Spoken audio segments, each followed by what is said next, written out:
When it comes to cooking oils, not all are created equal. Let's break down 5 popular ones. Avocado oil is one of the best all-rounders.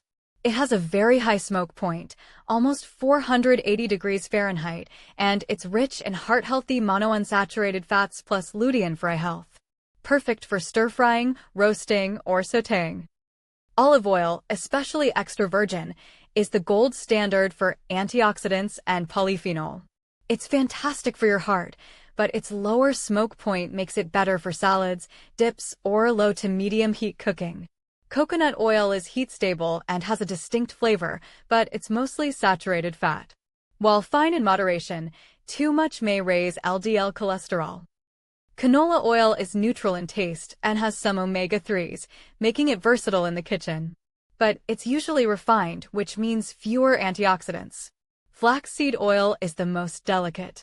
It's packed with plant-based omega-3s, but it should never be heated. Instead, drizzle it over salads or blend into smoothies. So, which is best? Use avocado oil for high-heat cooking, olive oil for everyday heart health, flaxseed oil for omega-3s, canola oil for versatility, and coconut oil just occasionally. Overall, olive oil still wins for long-term heart health, but avocado oil is your go-to for safe, high-heat cooking.